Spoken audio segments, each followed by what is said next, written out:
நேயர்களே, விஷன் 9 டிவிக்காக நான் உங்கள் லக்ஷ்மி நாராயணன். இப்போ நாம் பார்க்க போகிறது வார ராசி பலன் 25ஆம் தேதியிலேருந்து 31ஆம் தேதி வரை எப்படி இருக்குன்றதை பார்ப்போம். ஸோ எப்போதுமே சொல்கிறது தான், லக்னத்துக்கு பாருங்கள், ராசிக்கு பார்க்குற லக்னத்துக்கு பார்க்குறது ரொம்ப ரொம்ப சிறப்பு. உதாரணத்துக்கு ஒரு மகர லக்னம், ரிச்சிக ராசினா நீங்கள் வந்து மகர ராசிக்கான பலன்களை பாருங்கள். அதே நேரத்தில் வந்து உங்கள் ஜனனகால ஜாதகத்தில் வந்து என்ன தசா புத்தி அந்தரங்கள் இருக்குதோ அதையும் வந்து நீங்கள் மிங்கிள் பண்ணி பார்க்கும்போது ரொம்ப சிறப்பான விஷயமாக நடக்கும்.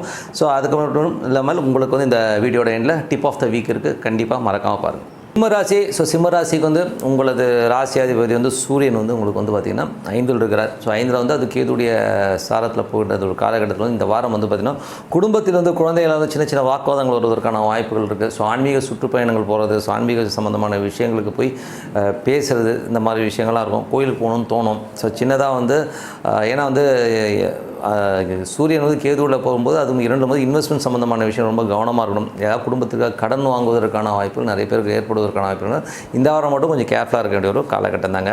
ஸோ வந்து ஃபேமிலிலையும் வந்து பேசும்போதும் கொஞ்சம் கவனமாக பேசணும். ஏதாவது ரூல்ஸ் பேசணும்னு வைங்களேன், அது வந்து நமக்கு வந்து எதாவது ஸ்ட்ரெஸ்ஸை உருவாக்குறதுக்கான வாய்ப்புகள் ரொம்ப கவனமாக இருக்கக்கூடிய ஒரு காலகட்டம் தான். அதுக்கப்புறம் வந்து 2ஆம் அதிபதி. ஸோ 2ஆம் அதிபதினா புதன். ஸோ 2ஆம் அதிபதி புதன் வந்து பார்த்திங்கன்னா உங்களுக்கு வந்து 5ல் இருக்குது. ஸோ அது வக்கரமாக போகும்போது கொஞ்சம் வந்து குழந்தைகள் வந்து கொஞ்சம் ரொம்ப வந்து பிடிவாதம் பிடிக்கிற மாதிரி விஷயங்கள் இருக்கும். ஸோ அது மட்டும் இல்லாமல் பார்த்திங்கன்னா இது வந்து 2லேயே கேது இருக்கும்போது நம்ம வெடுக்கெடுக்குன்னு பேசுவோம். அது வந்து மற்றவங்களை வந்து நோகிற மாதிரி விஷயங்களாக ஏற்படுவதற்கான வாய்ப்பு ரொம்ப கவனம். அது வந்து 27ஆம் தேதியிலேருந்து செவ்வாய் வந்து கேதுடைய சாரத்திலே போகும்போது ரொம்ப ஓவர் கோபங்கள், ரொம்ப வந்து ஒரு ஸ்ட்ரெஸ்ஸாக பேசுகிறதுக்கான வாய்ப்புகள் நிறைய இருக்குது. ஸோ அதனால் ரொம்ப கவனமாக இருக்கணும். இதெல்லாம் யாருக்கு நடக்கும் அப்படின்னும் போது, யாருக்கெல்லாம் வந்து சிம்ம லக்னம் உங்களுக்கு வந்து நடக்குதோ, சிம்ம லக்னம் மற்றும் கேது தசா புத்தி அந்தரம் நடக்கிறவங்க ரொம்ப கேர்ஃபுல்லாக இருக்கணும். அதே மாதிரி வந்து சூரிய தசா புத்தி அந்தரம் நடக்கணும், ரொம்ப கேர்ஃபுல்லாக இருக்கக்கூடிய ஒரு காலகட்டம் தாங்க. ஏன்னா வந்து இந்த அந்த ஒரு சின்ன ஸ்ட்ரெஸ்ஸை கண்டிப்பாக ஏற்படுத்திடும். அதுக்கப்புறம் பார்க்கும்போது உங்களுக்கு 3ஆம் அதிபதினா சுக்கிரன். ஸோ 3ஆம் அதிபதி சுக்கிரன் வந்து பார்த்திங்கன்னா உங்களுக்கு 3லே ஆட்சி பலத்தோடு இருக்கிறது. அது மட்டும் இல்லாமல் அவர் 3 மற்றும் உங்களுக்கு வந்து 10ஆம் அதிபதியாக வரும்போது புதிய ஒப்பந்தங்களை கொடுப்பார். புதிய ஒப்பந்தங்கள் எல்லாமே ரொம்ப சிறப்பாக நடப்பதற்கான ரொம்ப நல்லா இருக்குது. பட் இருந்தாலும் அது வந்து 8ஆம் அதிபதியோட சாரத்தில் இருக்கும் சின்னதாக ஒரு ஸ்ட்ரெஸ்ஸை கொடுத்துரும். அது வந்து பார்த்திங்கன்னா டிசம்பர் 31ஆம் தேதிக்கு மேலே குரு வக்ர நிவர்த்தி ஆகும்போது ஒரு சின்ன ஸ்ட்ரெஸ்ஸை கொடுத்துரும். ஸோ இது வந்து பார்த்திங்கன்னா 24ஆம் தேதிக்கு மேலே அவர் ரிச்சிகத்துக்கு போனதுக்கப்புறம் சொத்துக்கள் சார்ந்த விஷயம் ஒரு 4-5 நாள் ஒரு சின்னதாக ஸ்ட்ரெஸ் இருக்கலாம். இல்லை தாயார் சம்மந்தமான விஷயம் சின்ன ஸ்ட்ரெஸ் ஏற்பட்டு அதுக்கப்புறம் கிளியராக இருக்கான வாய்ப்புலாம் கண்டிப்பாக இருக்குங்க. அதுக்கப்புறம் எல்லாமே சிறப்பாக நடக்க ஆரம்பிக்குங்க. ஸோ அதுக்கப்புறம் பார்த்திங்கன்னா சொத்துக்களில் வந்து நல்ல ஒரு கிரிப்பு கிடைக்கும், நல்ல லாபங்கள் வருவதற்கான வாய்ப்புலாம் ரொம்ப நல்லா இருக்குது. ஸோ அதெல்லாமே ரொம்ப பெரிய ப்ளஸ்ஸாக இருக்கும். ஸோ இது வந்து என்னென்னா சிக்கல் எங்கே வரும்னா சனி வந்து ராகுடைய சாரத்தில் போகிறது ஒரு சின்ன ஒரு சிக்கல் இருக்குங்க. ஸோ அதனால் வந்து சனி வந்து ராகுடைய சாரத்தில் போகும்போது அந்த ஒரு டென்ஷன் ஸ்ட்ரெஸ்ஸை கொடுக்கறதுக்கான வாய்ப்புலாம் நிறைய இருக்குது. ஸோ அதனால் கொஞ்சம் கவனமாக இருங்க. ஏன்னா வந்து சனி வந்து ராகுடைய சாரத்தில் வந்து உங்களுக்கு 8ல் போகும்போது திருமணம் சார்ந்த விஷயங்கள், கணவன் மனைவி உறவுலாம் வந்து ஒரு சின்ன ஸ்ட்ரெஸ் வரும். வெளி வட்டார பழக்க வழக்கங்கள்லாம் வந்து ஒரு எமோஷன்ஸ் வரதுக்கான வாய்ப்புலாம் இருக்குது.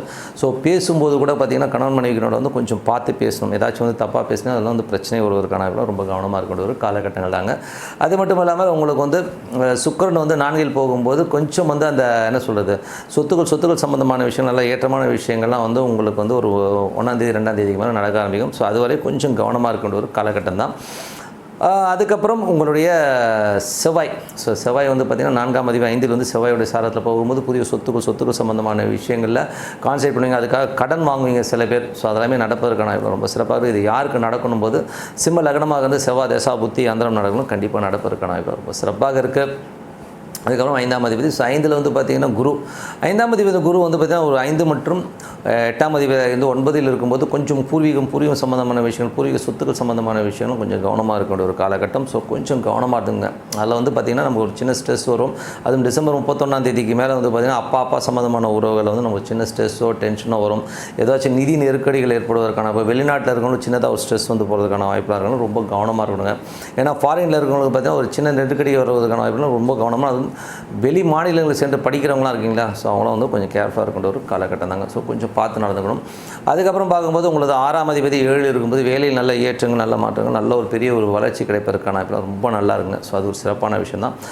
பட் இதுதான் ரொம்ப கேர்ஃபுல்லாக இருக்கின்ற ஒரு காலகட்டம். காரணம் என்னென்னா வந்து 6ஆம் அதிபதி 7ல் இருந்தால் 7ஆம் அந்த சனியானவர் வந்து 8ஆம் அதிபதியுடைய ராகுடைய சாரத்தில் இருக்கும்போது ரொம்ப புகழ்வாங்க, ரொம்ப நீ இப்படி இருக்க அப்படி இருக்குன்னு சொன்னாலும் கொஞ்சம் கேர்ஃபுல்லாக இருக்கணும். ஏன்னா வந்து பக்கத்து வீட்டுக்காரங்களும் அதுக்கு பக்கத்தில் வேலை பார்க்குறவங்களாம் நம்மளை போட்டு கொடுக்கறதுக்கான வாய்ப்புகளும் ரொம்ப கவனமாக இருக்கின்ற ஒரு காலகட்டம்.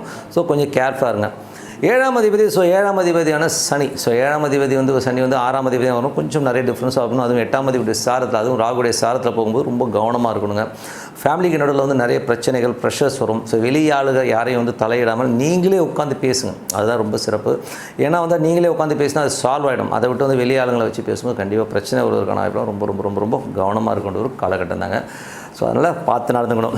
எட்டில் ராகு புதனுடைய சாரதி. இது யாருக்கு நடக்கணும் போது சிம்ம லக்னமாக இருந்து யாருக்கெல்லாம் குரு தசாபுத்தி நடக்குதோ அவங்களும் ரொம்ப கேர்ஃபுல்லாக, சனி தசாபுத்தி யந்திரம் நடக்கணும், ரொம்ப கேர்ஃபுல்லாக இருக்கின்ற ஒரு காலகட்டம் தாங்க. அப்புறம் எட்டில் ராகு. எட்டில் ராகு பார்த்திங்கன்னா உங்களுக்கு ராகு புதனுடைய சாரத்தில் இருக்கும்போது திடீர் அதிர்ஷ்டங்கள் வருவதற்கான வாய்ப்புகள் நிறைய பேருக்கு இருக்குது. பட் இருந்தாலும் கொஞ்சம் கேர்ஃபுல்லாக இருக்கணும். சில நேரங்கள் என்ன ஆகுனா, எட்டில் உள்ள ராகு புதனுடைய சாரத்திலேயே இருந்தாலும் அது இருக்கிற இடம் பார்த்திங்கன்னா 6ஆம் இடம் போது தேவையில்லாத ஒரு பகைமையை ஏற்படுத்தும். பட் அதனால் ரொம்ப கவனமாக இருக்கணுங்க. ஸோ இது யாருக்கு நடக்கணும், சிம்ம லக்னமாகுது, ராகு தசாபுத்தி அந்தரம் நடக்கிறவங்க திடீர் அதிர்ஷ்டத்தை நம்பி பெரிய ஏதாச்சும் இன்வெஸ்ட்மெண்ட் பண்ணி மாட்டிக்கூடாது. யாராச்சும் ஏதாவது சொன்னாங்கன்னு சொல்லிட்டு வீட்டை விற்று கொடுக்குறது, வீட்டை அடமானம் வச்சு கொடுக்குறது, இந்த மாதிரி விஷயங்கள்லாம் ஈடுபடாமல் இருக்கிறது ரொம்ப ரொம்ப அவசியம். கொஞ்சம் கவனமாக இருந்துங்க. ஏன்னா எட்டுங்கிறது இதே புதன் உங்களுக்கு 11 மிதுனத்தில் இருந்தால் கண்டிப்பாக ஒரு விபரீத ராஜகத்தை கொடுப்பார். இப்போ விபரீத ராஜகத்துக்கு தரமாட்டார். அதனால் விரோதங்கள் வருவதற்கான வாய்ப்புகள், இன்வெஸ்ட்மெண்ட்லாம் பண்ணாமல் கொஞ்சம் கேர்ஃபுல்லாக இருக்கிற ஒரு காலம் இது. யாருக்கு மெயினாக பார்க்கணுன்னா சிம்ம லக்னமாக இருந்து ராகு தசாபுத்தி அந்தரம் ரொம்ப ரொம்ப கேர்ஃபுல்லாக இருக்கின்ற ஒரு காலகட்டங்க. ஸோ அது கொஞ்சம் பார்த்து நடந்துங்க. அதுக்கப்புறம் பார்க்கும்போது உங்களது 9ஆம் அதிபதி. 9ஆம் அதிபதி பார்த்திங்கன்னா உங்களுக்கு செவ்வாயாக இருந்து அவர் 5இல் இருக்கிற காலகட்டங்கள்லாம் கொஞ்சம் அப்பா அம்மா சம்மந்தமான விஷயங்களோ சின்ன சின்ன ஒரு வாக்குவாதங்கள் இந்த வாரம் வருவதற்கான வாய்ப்பு ரொம்ப கவனமாக இருக்கணும். ஸோ கொஞ்சம் கேர்ஃபுல்லாக இருக்கணும். ஏன்னா செவ்வாய் 27ஆம் தேதிக்கு மேலே கேதுடைய சாரத்தில் போகின்ற அந்த காலகட்டத்தில் பார்த்திங்கன்னா 27ஆம் தேதிக்கு மேலே கொஞ்சம் கேர்ஃபுல்லாக இருக்கணும் காலகட்டம் தாங்க. அப்பா அம்மானோட ஒரு தர்க்கங்கள், வாக்குவாதங்கள் வர்றதுக்கான வாய்ப்புகள், பணம் சம்மந்தமான விஷயங்களோ இன்வெஸ்ட்மெண்ட் சம்மந்தமான விஷயங்களோ சின்ன டென்ஷன் வர்றதுக்கான வாய்ப்புகளும் ரொம்ப கவனமாக இருக்கணும் ஒரு காலகட்டம். கொஞ்சம் பார்த்து நடந்துக்கணும். அதுக்கப்புறம் பார்க்கும்போது உங்களது 10ஆம் அதிபதி சுக்கிரன். 10ஆம் அதிபதி சுக்கிரன் பார்த்திங்கன்னா உங்களுக்கு சனியின் சாரத்தில் போகும்போது ரொம்ப கேர்ஃபுல்லாக இருக்கணுங்க. அது பார்த்திங்கன்னா ஒரு ஸ்டார்டிங் இப்போது வாரத்தின் முற்பகுதி நல்லா இருந்தாலும் வாரத்தின் பிற்பகுதியிலேருந்து ரொம்ப ஜாக்கிரதையாக அந்த 24ஆம் தேதிக்கு ரொம்ப கேர்ஃபுல்லாக இருந்து அதனால் ஒரு சின்ன டென்ஷனோ ஸ்ட்ரெஸ்ஸோ வருவதற்கான ரொம்ப ரொம்ப ரொம்ப கேர்ஃபுல்லாக இருக்கின்ற ஒரு காலகட்டம். கொஞ்சம் பார்த்து நடந்துங்க.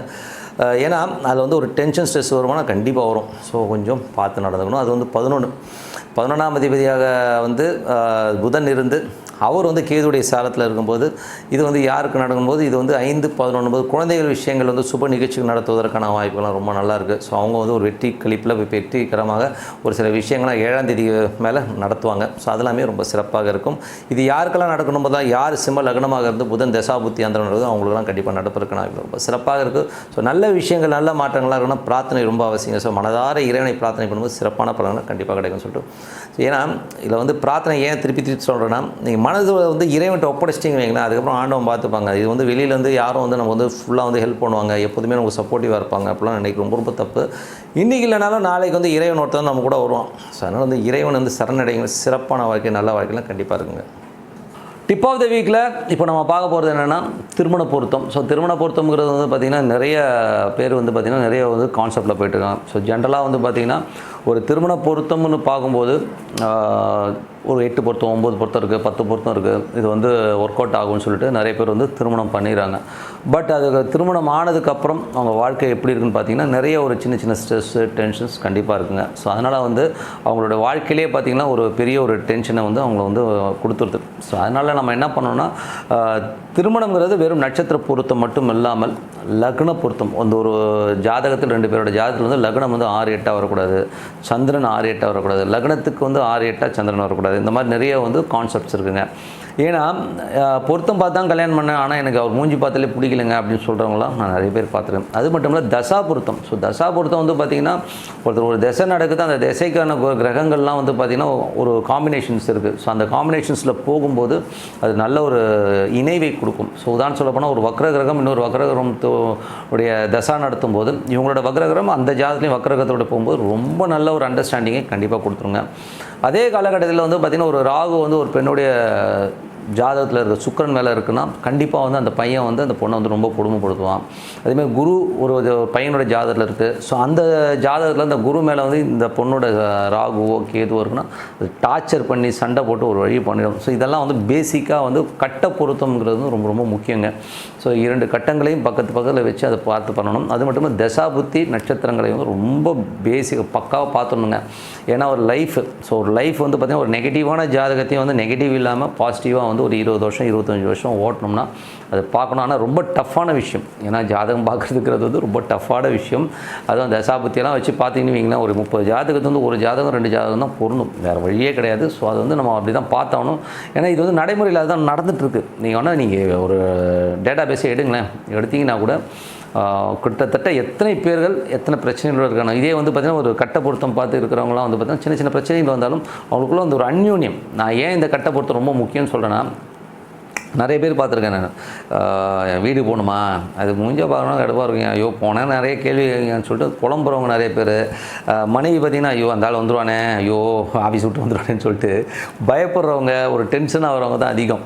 ஸோ அந்த மாதிரி இல்லாமல் ஒரு ஆவல், ஐயோ எப்போ வீட்டுக்கு போவோம், எப்போ முகத்தை பார்ப்போன்னு சொல்லி கணவன் வந்து மனைவி பார்க்குறோம். ஸோ மனைவி வந்து பார்த்திங்கன்னா ஐயோ எப்போ ஒரு வரட்டும், ஒரு எதிர்பார்ப்பு, ஒரு ஆர்வமோடு இருக்கிறது தான் அந்த லைஃபுங்க. ஸோ ஒரு சந்தோஷங்கிறது வந்து திருமண பந்தத்தில் ரொம்ப மெயின். ஸோ அந்த மாதிரி ஒரு திருமண பந்தத்துக்கு இந்த பொருத்தம் ரொம்ப ரொம்ப முக்கியங்க. ஸோ அதனால் வந்து உங்களுக்கு குழந்தைகளுக்காக இருக்கட்டும் யாரிடம் சரி யார்கிட்ட பாருங்கள், பட் அதை பற்றி சொல்லப்பட்ட அந்த பொருத்தம்ன்றது இந்த மாதிரி பொருத்தம் பார்க்குறவங்கள்ட்ட பொருத்தம் பாருங்கள். ரொம்ப சிறப்பான வாழ்க்கை வாழ இறைவனை பிரார்த்திக்கிறேன். ஸோ நன்றி, வணக்கம். உங்களிடம் விடைபெறுவது உங்கள் லக்ஷ்மி நாராயணன். நன்றி, வணக்கம்.